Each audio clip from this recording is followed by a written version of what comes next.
हरियाणा की हर अपडेट के लिए बेल आइकन दबाएं और सब्सक्राइब करें STV हरियाणा न्यूज।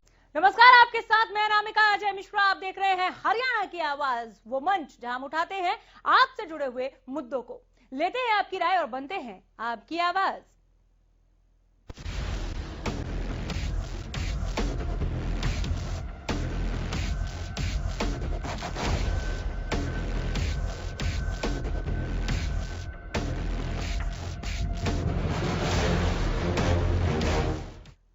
तो कल मुख्यमंत्री मनोहर लाल बतौर वित्त मंत्री हरियाणा का बजट पेश करने वाले हैं आवाम को, यानी कि आपको हरियाणा के इस बजट से क्या उम्मीदें हैं, आज इसी पर बात कर रहे हैं। हरियाणा की आवाज में फोन करने का सिलसिला शुरू कर दीजिए। बजट पर बोलना है, खुलकर बोलना है, ज्यादा बोलना है। नंबर्स दिखाना शुरू कर रहे हैं, फोन लाइन्स हमारी खुली हुई हैं, फोन कीजिए और बताएं कि आपको इस बजट से क्या उम्मीद है। आपको क्या लगता है सरकार आपके हक में, आपके क्षेत्र के लिए पैसे लेकर आएगी, इस बजट में सौगातें लेकर आएगी? कल जब वित्त मंत्री मनोहर लाल का पिटारा खुलेगा तो उससे क्या सौगात मिलने की आपको आस है, उस पर बात कीजिए। नंबर्स लगातार फ्लैश कर रहे हैं, फोन लाइन्स हमारी खुली हुई हैं। बजट से आपको क्या है उम्मीद है, कैसा होना चाहिए बजट, इस पर भी आपके विचारों का हरियाणा न्यूज स्वागत करता है। बजट में क्या सस्ता होना चाहिए, इस पर तो आपका फोन करना बनता है। आप क्या चाहते हैं कि बजट में महंगाई को कैसे कंट्रोल किया जाए, इसे लेकर भी प्रावधान हो, क्या कुछ सस्ता हो जाना चाहिए, इस पर भी आप अपनी बात रखिए। क्या महंगाई रोकने के लिए सरकार को कदम उठाने चाहिए? हरियाणा की आवाज के साथ जुड़िए और दीजिए अपनी राय। नंबर्स लगातार फ्लैश कर रहे हैं, फोन लाइन हमारी खुली हुई हैं, जरूर फोन कीजिए। विधानसभा में कल पेश होगा प्रदेश का बजट, ऐसे में आपको इस बजट से क्या उम्मीदें हैं? कौन कौन सी ऐसी चीजें हैं जिसे लगता है आपको कि सस्ता कर देना चाहिए? कल जब मुख्यमंत्री बजट का पिटारा खोलेंगे, सौगातों का पिटारा खोलेंगे, तो आपको किन किन तोहफों की उम्मीद है? क्या लगता है कि किसानों को एक हद तक मनाने और समझाने के लिए कृषि सेक्टर के लिए भी कुछ खास आएगा? स्टूडेंट्स अपनी सरकार से क्या चाहते हैं? कमेरा वर्ग जो है, गरीब मजदूर, हर कोई यहां पर फोन कर सकता है जिससे सरकार से कोई भी आस है, उम्मीद है कि इस बजट में उनके लिए ये होना चाहिए, ये नहीं होना चाहिए, उस पर जरूर फोन कीजिए। नंबर्स आपके टीवी स्क्रीन पर, फोन लाइन्स हमारी खुली हुई हैं।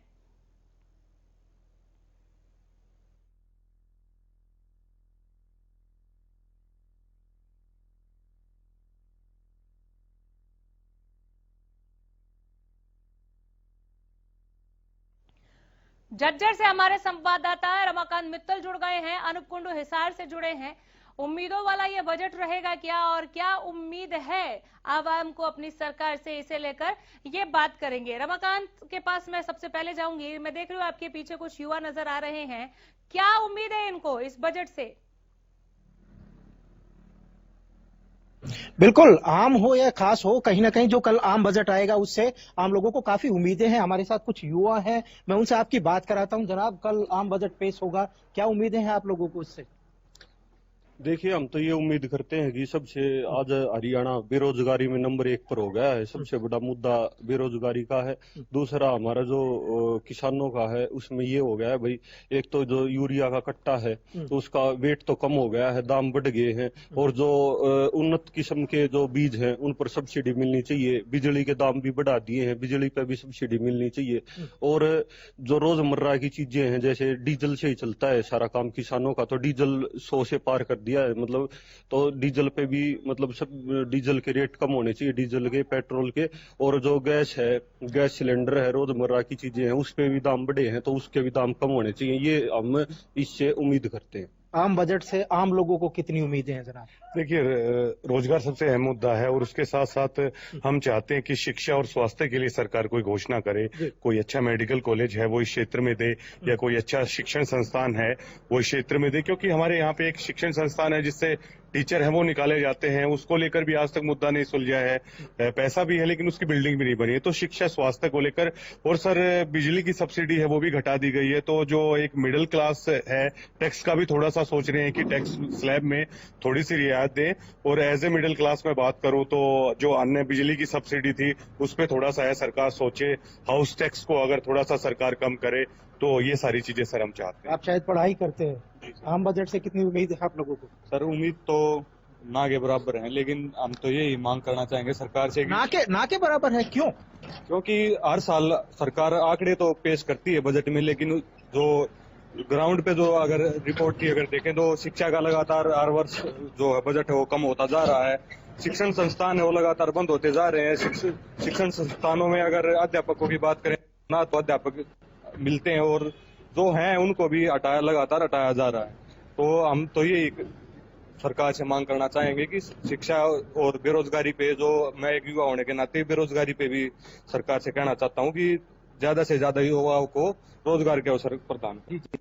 बहुत लोगों को अलग अलग उम्मीदें हैं, किसानों को अपनी उम्मीदें हैं, बेरोजगारों को अपनी उम्मीदें हैं, स्टूडेंट को अपनी उम्मीदें हैं। अब देखते हैं कल जब आम बजट पेश होगा तो सरकार इन लोगों की उम्मीदों पर आखिर में कितना खरा उतरती है। जी, इनसे ये पूछिए कि क्या सस्ता होना चाहिए, इनको क्या लगता है। पेट्रोल डीजल के अलावा और चीजों पर भी बात करें।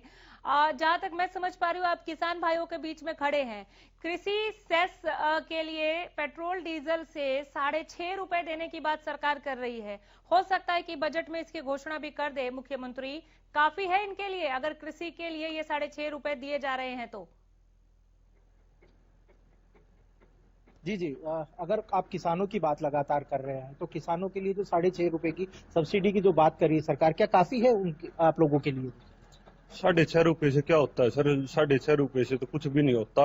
ये तो नहीं मान लो, किसानों को बिल्कुल एक तरह से अपमान करने वाली बात हुई। अच्छी सब्सिडी देनी चाहिए और किसानों का जो ये मसला चला हुआ है इसमें भी सरकार किसान हित से नहीं दिख रही। और हम ये बोलना चाहते हैं कि भाई किसानों के लिए उसके उचित फसल के दाम मिले और स्वामीनाथन जो इन्होंने वादा किया था वो भी लगे। सेस में देने का काम करेगी।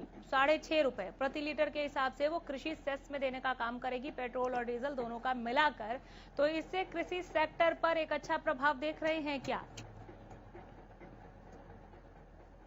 जी, वो 6.5 रुपए कृषि सेक्टर के लिए पेट्रोल और डीजल पर दिए जाएंगे, उससे कहीं असर होगा आप लोगों के?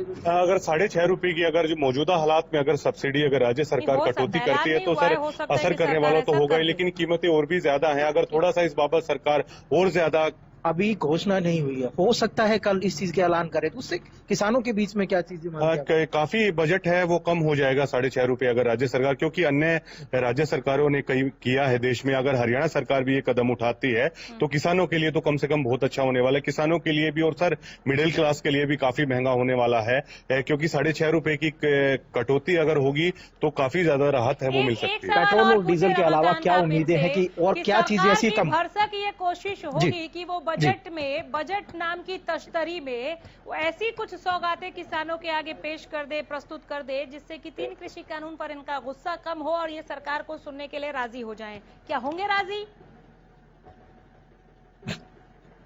जी, कल सरकार जब बजट पेश करेगी तो कहीं ना कहीं किसानों को ऐसी चीजें सौगात देने की कोशिश करेगी।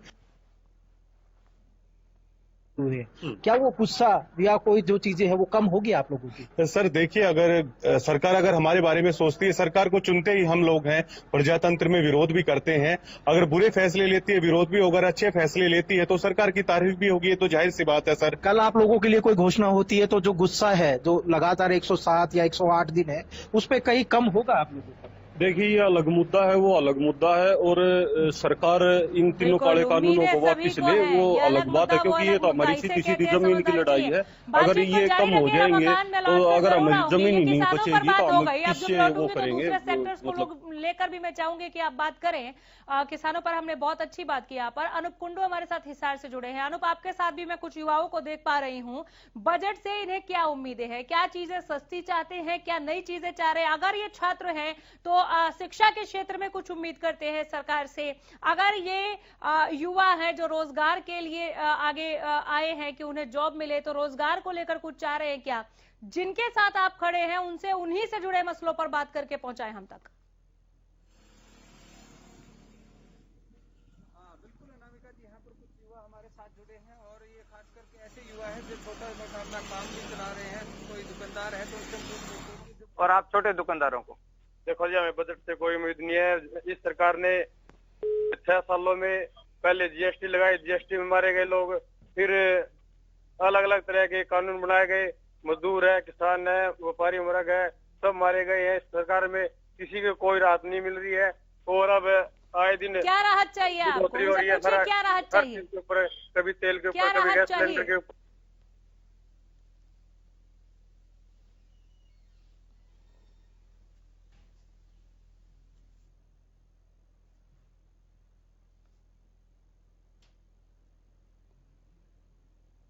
चलिए, ये दुर्भाग्यपूर्ण है। आप बात तो कर रहे हैं लेकिन आपकी आवाज अनुप हम तक पहुंच नहीं रही है। मैं दोबारा लौटकर आ जाती हूँ। आप देखिए क्या टेक्निकल दिक्कत है यहाँ पर।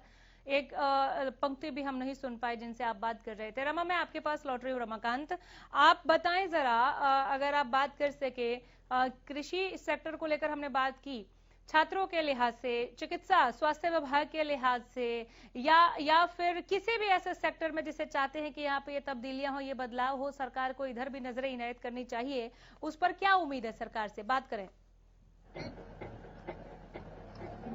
जी जी, आपने किसानों के बारे में बात की, कोई और ऐसा सेक्टर है जिसके बारे में आप बात करना चाहते हैं, या उम्मीदें हैं सरकार से कि इस सेक्टर पर ज्यादा फोकस करे, या इस सेक्टर में काम होना बहुत जरूरी है? बिल्कुल, स्वास्थ्य के लिए अगर सर बात करूं तो मैं आयुष्मान जो योजना एक अच्छी चलाई थी सरकार ने, उसमें और पारदर्शिता की जरूरत है, उसकी हम चाहते हैं। और अगर कोई स्मॉल स्केल इंडस्ट्री के लिए कोई ऋण वगैरह, छोटे दुकानदार अगर कोई एज ए यूथ में कोई बिजनेस स्टार्ट करना चाहूं तो उसके लिए ऋण को अगर और आसान बनाए सरकार, अच्छा होगा। और कंस्ट्रक्शन, जो सड़कों का कंस्ट्रक्शन है सर, उसके हालात बेहद खस्ता हाल है। आप यहीं पे देख लीजिए कि कितने गड्ढे हैं। अगर कंस्ट्रक्शन सड़कों को लेकर भी अगर सरकार करे तो उसकी हम उम्मीद करेंगे। जी बिल्कुल, बिल्कुल इन्होंने बहुत अच्छा मुद्दा उठाया। मैं आपको दिखा भी सकता हूं कि झज्जर की जो सड़कें हैं, और हम लोगों ने पुख्ता से कई खबरें भी दिखाई हैं, उन्होंने कहा है कि कहीं ना कहीं जो सड़क का काम है उसके लिए भी कोई योजनाएं लेके आए, साथ ही छोटे व्यापारियों के लिए ऋण की योजना लेके आए, स्वास्थ्य विभाग के लिए भी उन्होंने कई चीजें जो है अहम पड़ाव है, अहम फैसले सरकार कर ले। जी ठीक है, सरकार लगातार इस बात के लिए ताल ठोकती रही, दावे पेश करती रही कि हम हरियाणा को शिक्षा का हब बनाएंगे। मनोहर सरकार की ये दूसरी पारी है। ये ठीक है कि वो दूसरी पारी में 3 इंजन की सरकार चला रहे हैं, लेकिन शिक्षा का हब क्या बना हरियाणा? अगर कोई खामी दिख रही है जिनके साथ आप मौजूद हैं, हमारी जो हरियाणा की आवाम है, उनमें से कुछ एक लोग आपके साथ मौजूद हैं, उनसे जरा पूछें कि शिक्षा के क्षेत्र में क्या कोशिश करनी चाहिए या रहनी चाहिए कोशिश इस बजट में सरकार की तरफ से। जी जी बिल्कुल, कुछ युवा है हमारे साथ, उनसे बात कराता हूं।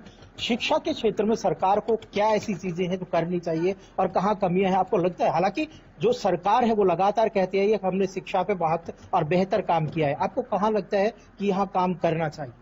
सर, नए नए शिक्षण संस्थान है, उनके ऊपर सरकार को काम करने की बहुत ज्यादा जरूरत है। और अध्यापकों की भी बहुत ज्यादा, अगर हरियाणा में बात करें तो संस्थानों में बहुत ज्यादा कमी है। और लगातार सरकार जो है नया जो अध्यापक जो भर्ती करने की तो बात दूर है, लेकिन जो पुराने जो शिक्षक थे उनको भी लगातार भर्तियों की जो रद्द करने की जो कोशिश कर रही है, सो सरकार कर रही है।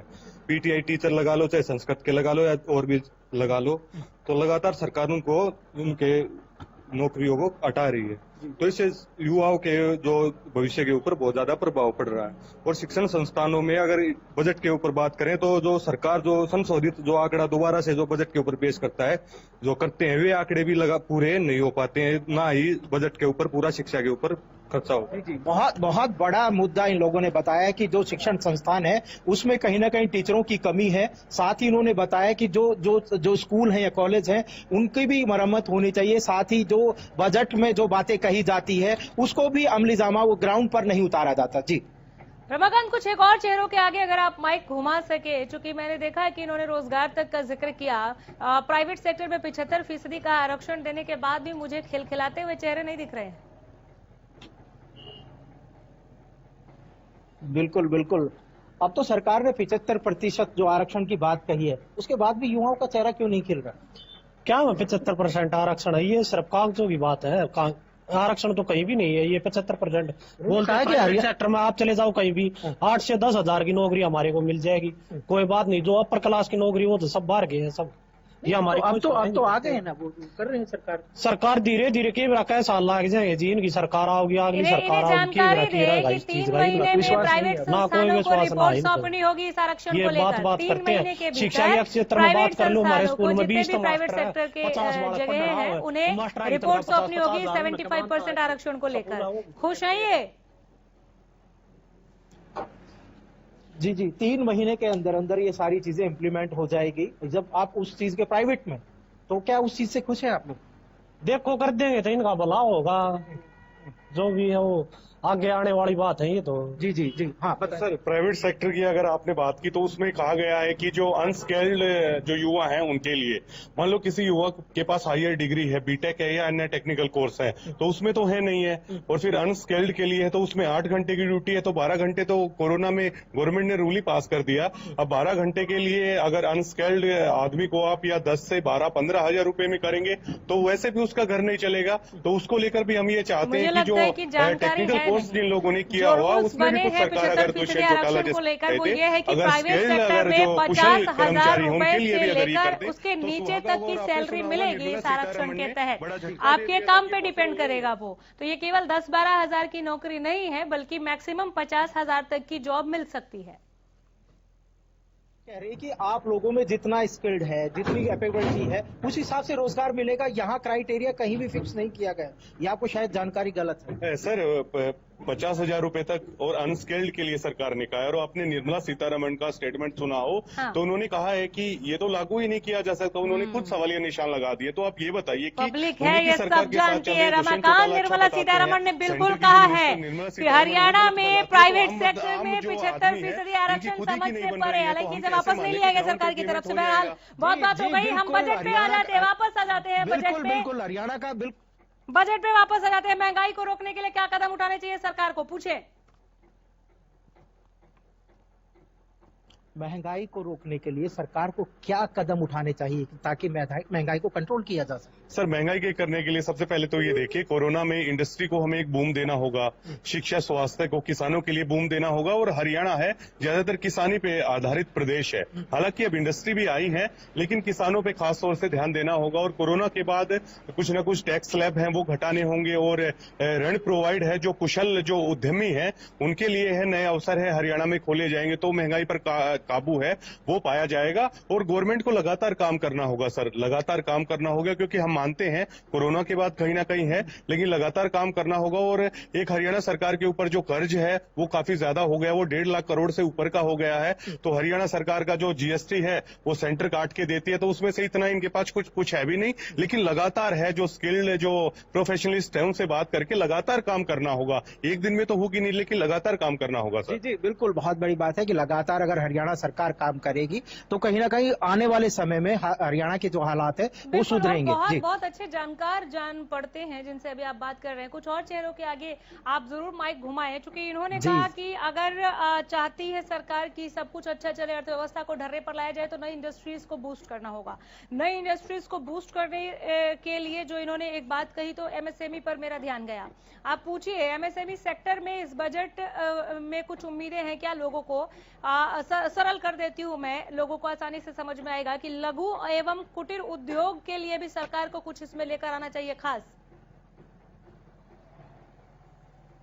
जी जी, जो सरकार जो लघु कुटीर उद्योग के बारे में जो सोचे वो लेके आए, तो उससे कोई फर्क पड़ेगा क्या? उस उम्मीदें हैं आप?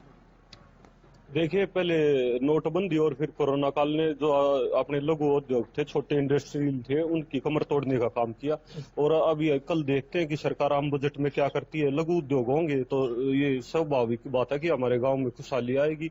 और उसमें ऋण माफ करना चाहिए, क्योंकि जो भी युवा काम करना चाहता है उसमें उसको आसानी से लोन मिलेगा और उसकी ब्याज की दर कम होगी, तो उसको फायदा तो मिलेगा ही। जी बिल्कुल, ये काफी उम्मीदें हैं इन लोगों को कि जो लघु कुटीर उद्योग है वो अगर सरकार बढ़ावा देगी तो उनसे कहीं ना कहीं जो युवाओं को रोजगार का जो मौके हैं वो ज्यादा मिलेंगे। जी ठीक है, बहुत शुक्रिया रमाकांत इस तमाम जानकारी के लिए। ऐसे ही क्या उम्मीदें हैं लोगों को इस बजट को लेकर, आप हम तक पहुंचाते रहिए। फिलहाल फोन लाइन से एक बार फिर हमने खोल दिया हमारे दर्शकों के लिए। नंबर्स दिखाने जा रहे हैं आपको आपके टीवी स्क्रीन पर। फोन कीजिए और अपने विचार हम तक पहुंचाइए। विधानसभा में कल प्रदेश का बजट पेश होगा। मुख्यमंत्री मनोहर लाल बतौर वित्त मंत्री ये बजट सदन के पटल पर रखेंगे। कल सीएम पेश करेंगे हरियाणा का बजट, वित्त विभाग इन्हीं के पास है। कल सदन में नहीं रहेगा प्रश्नकाल। कल उम्मीदों वाला बजट आएगा कि नहीं आएगा, इसी पर सबकी निगाहें टिकी हुई हैं। और हरियाणा न्यूज पर आप इस बजट को लेकर सबसे पहले अपडेट देखेंगे। सीएम बजट को लेकर सीएम का अभिभाषण होगा इस बजट को लेकर। बजट से क्या है उम्मीदें? कैसा होना चाहिए ये बजट, बजट में क्या सस्ता होना चाहिए, इस पर बोलिए, खुलकर बात कीजिए। आपको बजट से क्या खास उम्मीदें हैं, आपको क्या लगता है इस बजट से, क्या आस लगाकर आप बैठे हैं कि बजट आएगा तो ये हो जाना चाहिए, वो हो जाना चाहिए, वो बताएं यहाँ पर कैसा होना चाहिए बजट, क्या उम्मीदों पर खरा उतरेगा ये बजट। आप अपनी प्रतिक्रिया हम तक जरूर पहुंचाएं। नंबर्स आपके टीवी स्क्रीन पर लगातार फ्लैश कर रहे हैं, फोन लाइन्स हमारी खुली हुई हैं, जरूर जुड़ें, फोन करें।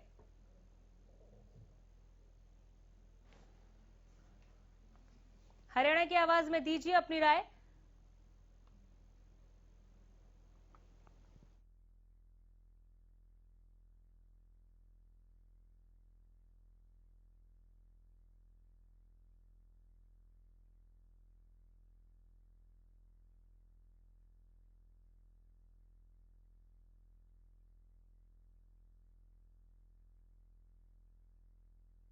वाला बजट होगा, नंबर्स आपके टीवी स्क्रीन पर, फोन लाइन्स हमारी खुली हुई हैं, जरूर जुड़ें और अपनी बात, अपनी प्रतिक्रिया, अपनी राय हम तक पहुंचाएं।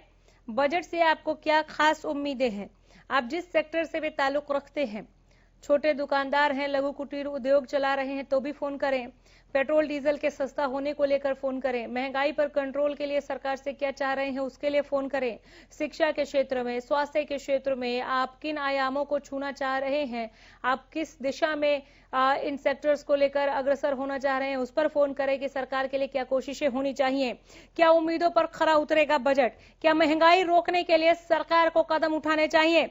हरियाणा की आवाज के साथ जुड़िए और दीजिए अपनी राय, बजट में क्या होना चाहिए सस्ता, कैसा होना चाहिए बजट, बजट से क्या है आपको खास उम्मीदें, इस पर आप जुड़े, फोन करें। विधानसभा में कल पेश होगा प्रदेश का बजट, कल सीएम पेश करेंगे हरियाणा का बजट। भिवानी से हमारे साथ राजन जुड़ी हैं, राजन बोलिए। नमस्ते दी। नमस्ते। मैं ये कहना चाहूँ परीक्षाओं भी इसमें जो स्कूलों की फीस ली जा रही है, इतनी महंगी महंगी फीस ली जा रही है, बच्चे पढ़ नहीं पा रहे, गरीब घर के बच्चे। अच्छा, एक ये जो विडो महिला है जो भाई 30-35 साल की, भाई 60 साल के ऊपर की, उनकी पेंशन बढ़ना चाहिए। बोलिए बोलिए बोलिए। चलिए, बहुत शुक्रिया, आगे भी जरूर फोन करें, राजन की तरह आप भी फोन कीजिए, नंबर आपके टीवी स्क्रीन पर, फोन लाइन्स हमारी खुली हुई हैं। शिक्षा के क्षेत्र में भी आप बात कर सकते हैं, किसी भी सेक्टर से रिलेटेड अगर आपको कोई उम्मीद है सरकार से कि इस बजट में ये प्रावधान होना चाहिए सरकार की तरफ से, तो आप खुलकर अपनी बात रखिए। सबसे पहले तो आप बताएं क्या लगता है, उम्मीदों वाला बजट होगा, और साथ में ये भी बताएं कि कैसा होना चाहिए बजट, बजट की क्या रूपरेखा आप की तरफ से आपको लगता है कि होना चाहिए। हमारे साथ गुरुग्राम से राम जुड़े हैं। राम जी नमस्कार। अमिका जी नमस्कार। नमस्ते, कहिए। मैं बताना चाहूंगा बजट में 0% उम्मीद। अच्छा। पहले क्या होता था अनामिका जी, कहीं भी अगर जब सरकार को घाटा होता था या कहीं कंपनी या किसी चीज में घाटा होता था, वो साल के अंत में टैक्स भी बढ़ाया जाता था, स्टील का रेट होता उसका बढ़ाया जाता था और कम भी किया जाता था। लेकिन आज जो बजट है सिर्फ और सिर्फ हम मात्र, उससे पहले भी बढ़ा दिए जाते हैं और आज कल बजट पेश हो जाएगा, उसके 3 दिन बाद 2 दिन बाद फिर रेट बढ़ने शुरू हो जाएंगे। साल में 10-10, 20 रेट बढ़ाए जा रहे हैं। अब आता है भ्रष्टाचार के ऊपर, महंगाई के ऊपर। मेन कारण क्या है, अगर सरकार सब्सिडी दे देती है, मैंने पहले भी आपके चैनल के माध्यम से बताया था कि किसानों को सेस के ऊपर लगाया, कस्टमर के ऊपर कोई फर्क नहीं पड़ेगा। मैं पूछना चाहता हूँ, सब्सिडी दे देते हैं, उसके बाद 5 रुपए पेट्रोल डीजल के रेट बढ़ा दिया जाता है, उस सब्सिडी का क्या लाभ मिला। दूसरा मटेरियल होता है, जैसे ठेकेदार सड़कों पे है, जो जिस 1000 रुपए का मटेरियल आ रहा है उसका वो लाख रुपए का बिल बनवा के वो पास करवा लेता है, 4 कोटेशन लगा के लगा देता है, ईमानदार है। और फिर वो सब मोदी जी को भी और सरकार को भी टैक्स दे देता है, वो ईमानदार है। लुटा कौन? लुटी आम जनता। एक भिखारी भी अगर दुकान से खरीदने जाता है, जूती गाड़ने वाला भी खरीदने जाता है, तो वो भी टैक्स दे के आता है। टैक्स देती है आम जनता, ना कि अधोपति देता है। अधोपति तो लूट के नहीं और सरकार को देता है, सरकार को देने के बाद भी रैलियां वो करवाते हैं। ये सिर्फ मैं अंडानी अंबानी इसीलिए नाम ले रहा हूं, अधोपतियों की। पहले कांग्रेस आटे में नमक करती थी, अब नमक में आटा हो रहा है। भ्रष्टाचार को रोका नहीं जा रहा, महंगाई दिनों दिन बढ़ती जा रही है, उस चीज पे ध्यान नहीं है। आपने सिलेंडरों की घोषणा, बार बार सिलेंडरों की घोषणा करी, मोदी जी ने टॉयलेटों की घोषणा करी। भाई हमें ये बताओ कि उसके ऊपर लोगों ने जेबें कितनी भरी, भ्रष्टाचार कितना बढ़ा, उसके बारे में बताओ। स्कूल के बाद बस की बताता हूं मैं आपको। एक बस में 40 बच्चे आते हैं, 50 ही भर लेते हैं। अब इधर डीजल पेट्रोल सरकार ने बढ़ा दिया। बढ़ाने के बाद और वो स्कूल का जो मालिक होता है वो बस के ऊपर 50 रुपए फी, बच्चे 100 रुपए फी बच्चा बढ़ा देता है। 40 बच्चों को कितना होगा? 4000 रुपए खर्चा आया, 100 रुपए और 4000 पब्लिक से कमा रहा है और वो टैक्स दे देता। फिर वो ईमानदार। इन चीजों को समझना होगा, हमारे चैनल वालों को भी, आम जनता को भी समझना होगा। जब तक नहीं समझेंगे, जब तक इसी तरह लूटते रहेंगे। चलिए, बहुत शुक्रिया राम। हमारे साथ विजय जुड़े हैं, झज्जर से फोन किया है। विजय जी नमस्कार, कहिए। नमस्कार जी। सबसे पहले तो जी मैं ये कहूंगा, जो हमारे जो पूर्व वक्ता है इन्होंने बहुत अच्छी बातें कही। अब मैं अपने आगे की बात रख रहा हूँ। देखो जी, सबसे बड़ी बात क्या है, अच्छे हमारे स्कूलों की हालत बड़ी जर्जर हो रही है और रोजगार है नहीं। दूसरी चीज ये है, अच्छे पेट्रोल जो है एक किस्म से अमीर आदमी इस्तेमाल करता है, गरीब आदमी डीजल इस्तेमाल करता है। किसानी के लिए डीजल की आवश्यकता होती है, तो कम से कम डीजल के ऊपर तो ये जो वैट लगा रखा है, ये सारा सब कुछ लगा रखा है, इसको जीएसटी के दायरे में ले आके और इसको सस्ता किया जाए। जब ये की व्यवस्था ऐसी हो जाएगी तो कुछ तो किसानों को राहत मिलेगी। अब आदमी एक एकड़ भरता है ना, एक ट्यूबवेल चलाता है, सुबह से शाम तक 1000 रुपए का डीजल फूक देता है और उस में ये देखो कितना खर्चा आता है। अगर ये इसके ऊपर ये जीएसटी के दायरे में लगा दिया जाए तो उसको 100-200 रुपये कम पड़ जाएगा। दूसरी चीज ये है, अच्छे मेरे पूर्व वक्ता ने जो स्कूलों की बात बताई, ये बिल्कुल दुरुस्त है, बिल्कुल ठीक है। और अब कोरोना के दौरान भी इन बच्चों को ऐसे ठूस के भरा जाता है कि अब देख के हैरान हो जाते हैं। और भाई इनकी व्यवस्था के ऊपर कोई अंकुश नहीं है। सरकारी स्कूलों के दिन पे दिन इतनी फीस बढ़ाई जा रही है, इनका कोई भी पता नहीं नेतृत्व कौन कर रहा है, कौन नहीं कर रहा है। तो उन्होंने देखना चाहिए। और हम जब छोटे छोटे थे, यानी कि 70-72 के अंदर जब हम पढ़ते थे, तो उस टाइम पे डिवीजन एजुकेशन ऑफिसर आते थे स्कूल के अंदर और वो स्कूलों का औचक निरीक्षण करते थे। और जब वो औचक निरीक्षण में ये होता था, किसी भी बच्चे को उठा के प्रश्न पूछे जाते थे। जब वो प्रश्न नहीं बता पाता था तो हेडमास्टर पे ऐसी झाड़ पड़ती थी कि उनके पैरों के नीचे की जमीन खिंच जाती है। आज कोई वो स्कूल में आता है तो वो उसकी आओ भगत के लिए लग रहते हैं और वो आओ भगत में वो सारा सब कुछ पूछ जाता है, अपने औचक निरीक्षण के साइन करके चला जाता है। तो ये सब शिक्षा का सुधार ऐसे नहीं होगा। हमारी जैसे हमारे समाज के अंदर बहन बेटियों की भाई इतनी दिक्कत हो रही। चलिए, बहुत शुक्रिया इस तमाम बातचीत के लिए। आगे भी आप सभी इसी तरह से जुड़ते रहिए। हम हाजिर होते रहेंगे हरियाणा की आवाज इस मंच के साथ, जहां हम लगातार आपसे जुड़े मुद्दे लेकर आते हैं। एक बार फिर हाजिर होंगे।